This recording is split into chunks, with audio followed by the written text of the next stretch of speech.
Bismillahirrahmanirrahim. Assalamualaikum warahmatullahi wabarakatuh. Allahumma sholli ala sayyidina Muhammad wa ala ali sayyidina Muhammad, amma ba'du.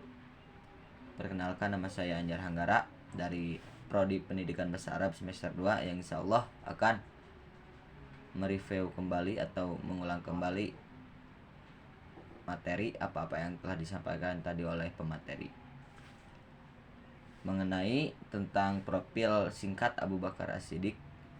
Abu Bakar As-Siddiq menjadi khalifah pada periode 632 sampai 634 Masehi atau 11 sampai 13 Hijriah di kota Madinah.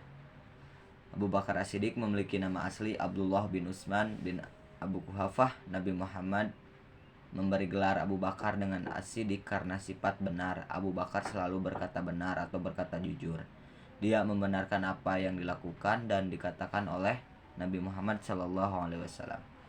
Jauh sebelum menjadi khalifah, Abu Bakar sudah lebih dulu bersahabat dengan Nabi Muhammad, yakni sejak remaja. Abu Bakar hanya memiliki perbedaan usia 2 tahun dengan Nabi Muhammad SAW. Abu Bakar remaja dikenal memiliki sifat yang sabar, cerdas, lembut, serta jujur. Kedekatan itu membuat Abu Bakar dikenal sebagai sahabat utama Nabi Muhammad SAW. Abu Bakar juga termasuk orang pertama yang masuk Islam atau dikenal sebagai as-sabiqunal awwalun. Sejak saat itu dia selalu setia berada di sisi Rasulullah SAW. Abu Bakar menemani Rasulullah menyebarkan Islam. Abu Bakar juga ikut dalam berbagai peperangan dan melindungi Rasulullah. Saat Nabi Muhammad SAW melakukan perjalanan Isra Mi'raj pada 27 Rajab tahun 10 kenabian, Abu Bakarlah yang pertama kali membenarkan peristiwa penting tersebut. Dari situlah nama Abu Bakar menjadi Abu Bakar As-Siddiq. Abu Bakar juga menjadi teman setia Rasul saat hijrah, bahkan ia rela melindungi Rasul ketika diburu oleh kaum kafir Quraisy sampai harus bermalam di Gua Sur. Selama di dalam gua, Abu Bakar tidak berhenti mengkhawatirkan kondisi Rasulullah SAW. Dia sangat takut jika kaum kafir Quraisy mengetahui keberadaan mereka dan membunuh Rasulullah SAW. Hingga Abu Bakar pun tak kuasa menahan nangis. "Mengapa engkau menangis, wahai Abu Bakar?" kata Nabi Muhammad SAW. Seperti dikutip dari kisah-kisah inspiratif sahabat Nabi. Aku tidak menangisi diriku. Aku sangat takut terjadi apa-apa dengan engkau, wahai Rasulullah, ucap Abu Bakar As-Siddiq.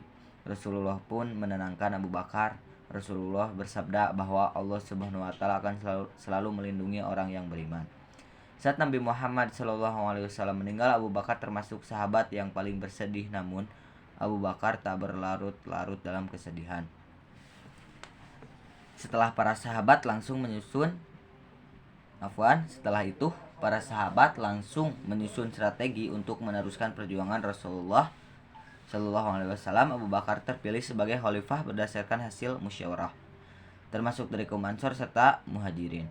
Abu Bakar terpilih sebagai khalifah untuk mengisi kekosongan pemerintahan dengan sejumlah alasan, yakni orang yang pertama membenarkan peristiwa Isra Mi'raj, orang yang setia mendampingi Nabi Muhammad SAW ketika hijrah, dan sosok yang sangat gigih dalam melindungi orang yang memeluk agama Islam. Selama menjadi khalifah, ada banyak pelajaran yang dapat diteladani dari sosok Abu Bakar. Abu Bakar mampu memberantas kaum murtad dan menyebarkan Islam hingga wilayah Irak, Suriah, dan Iraq. Abu Bakar juga mampu memerangi nabi palsu. Abu Bakar meninggal pada usia 63 tahun pada tahun ke-13 Hijriah. Dia dimakamkan di sebelah makam Nabi Muhammad SAW. Sebelum wafat, Abu Bakar masih memikirkan nasib umat Islam. Dia mewasiatkan kekhalifahannya diganti oleh Umar bin Khattab. Setelah itu, seluruh pendapatan Abu Bakar As-Siddiq yang diperoleh selama menjadi khalifah diberikan ke Baitul Mal. Setelah Abu Bakar As-Siddiq wafat, Umar bin Khattab, Utsman bin Affan, dan Ali bin Abi Thalib melanjutkan kepemimpinan Khulafaur Rasyidin. Mungkin kafaitum hadza kalami afwani jawajatu khotoan. Syukron ala kulli ihtimam minkum. Wallahu muwaffiq ila aqwamit thoriq. Wassalamualaikum warahmatullahi wabarakatuh.